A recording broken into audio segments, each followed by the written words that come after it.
అలసిన వానికి ఊరడించు మాటలు. సహోదరుడు భక్తి సింగ్ గారి పరిచర్య నుండి సేకరించిన అనుదిన ధ్యానములు. మే 29. మేము మా దేవునికి ప్రార్థన చేస్తిమి. నెహెమ్యా గ్రంథము 4వ అధ్యాయము 9వ వచనం.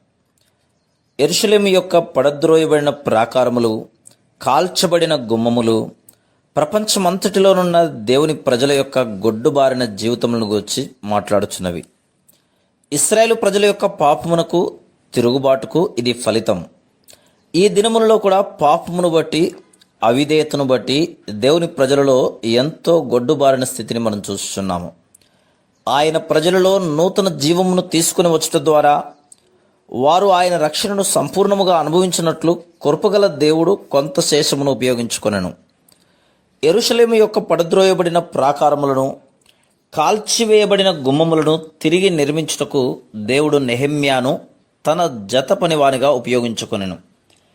ఎవరైతే దేవునికి లోబడి ఈ శేషములో నుండి కోరుదురో వారు నెహెమ్యా, అతని సహాయకులు ఏ విధంగా గొప్ప వ్యతిరేకతను, శ్రమను ఎదుర్కొని జయమందిరో ఆ విధంగా ఎట్టి వ్యతిరేకత అయినా, అవమానమైన, అపహాస్యమైన ఎదుర్కొనుటకు సిద్ధపడుదురు.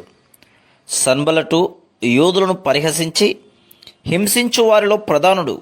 4వ అధ్యాయము 1వ వచనం. అతనికి టోబియాను ఇంకొక స్నేహితుడు కలడు. 3వ వచనం. ఆ స్థలములో సన్బలటు, టోబియాలు మంచి పలుకుబడి, అధికారం కలవారు. దేవుని సేవకులుగా మనము అధికారం గలవారి నుండి, పలుకుబడి గలవారి నుండి వ్యతిరేకతను ఎదుర్కొందుము. సన్బలటు, టోబియాలు తమ ఉన్నత పదవిని యెరూషలేము ప్రాకారములు నిర్మించట్లో ఉపయోగించి ఉండవచ్చును. కానీ దానికి వ్యతిరేకముగా వారు తమ ఉన్నత స్థానములను, దేవుని పనిని ఆటంకపరచుటకు, ఆయన సేవకులకు శత్రువులగుటకు ఉపయోగించిరి. పౌలు ఫిలిప్పీ 2వ అధ్యాయం 21వ వచనంలో అందరూ తమ స్వంత కార్యములనే చూచుకొనుచున్నారు అని చెప్పుచున్నాడు. మద్రాసులో దేవుని పని మొట్టమొదట ప్రారంభించినప్పుడు ఆయన ఇటువంటి వ్యతిరేకతను గురించి మమ్మల్ని హెచ్చరించి దానిని ఎట్లు ఎదుర్కొనవలనో నేర్పాను. కాబట్టి మద్రాసు, చెన్నైలోని జెహోషమాకు వెలుటకు ముందు మాలో కొంతమందిమి రాత్రంతయు ప్రార్థించు భారము కలిగి ఉంటిమి. అధిక శ్రమలను, శత్రువు దాడిని ఎదుర్కొనవలనని మాకు ముందే తెలిసింది. మేము పట్టుదలతో ప్రార్థించితేనే కానీ అట్టి వ్యతిరేకతను ఎదుర్కొనలేమని మేము గ్రహించితిమి. మేము సమీపంలోని పల్లవరపు కొండపై రాత్రంతయు ప్రార్థించుటకు తీర్మానం చేసుకుంటుమి. మేము అచ్చటికి వెళ్ళిన తర్వాత ఆ స్థలమంతయు తేళ్ళు, జర్రులతో ఉన్నదని చూస్తుమి. కొంతసేపు దేవుని వాక్యముతో గడిపి ప్రార్థించుటకు ఆరంభించితిమి. మాతో తీసుకుని వెళ్ళిన పెట్రోమాక్స్ దీపముల కాంతికి ఆ తేళ్ళు, జర్రులు ఆకర్షింపబడినవి. అవి మమ్మను సమీపించుట చూడగానే వాటిని చంపుటకు ఆరంభించితిమి. ఇది అసాధారణమైన అనుభవం. ఎందువలనగా ఒక ప్రక్క రాత్రంతయు ప్రార్థన చేయొచ్చు, మరొక ప్రక్క ఈ తేళ్లను, జరులను చంపుచుంటిమి. తెల్లవారుజామున సూర్యుడు చెన్నై పట్టణంపై ఉదయించుట చూస్తిమి. అప్పుడు ప్రభు స్పష్టముగా, తేట తెల్లముగా మాతో ఇట్లు మాట్లాడెను.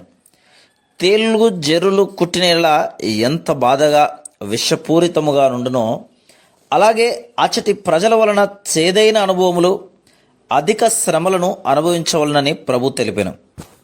అప్పుడు ప్రభు ఆ ప్రజలు మాకు హాని చేయుటకు ప్రయత్నించినప్పటికీ వారికి భయపడవద్దని, వారు జయమొందలేరని, మేము ఏ విధంగా తేళ్లను, జరులను జయించగలుగుతామో అదేవిధంగా మమ్మను వ్యతిరేకించి బాధించు వారిని జయించగలమని ప్రభు ప్రోత్సహించను.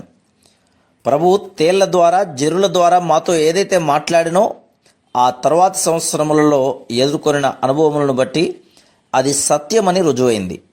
కాబట్టి మేము పట్టుదలతో ప్రార్థించుట మాకు ఎంతో ప్రోత్సాహకరంగాను, సహాయకరంగాను ఉండెను. మన స్వంత జ్ఞానం, తెలివి, తలాంతులు, వరములు, శక్తి, బలమును బట్టి మనం శత్రువును జయించలేము. కాబట్టి ఇప్పుడు దేవుడు తన వాగ్దానమును ఎంతో నమ్మకముగా నెరవేర్చనని సాక్ష్యం ఇవ్వగలము. ఎంతగా ప్రజలు దేవుని పనిని ఆటంకపరచదలిచిరో అంతగా అది ఆశీర్వదించబడినది. Praise the lord.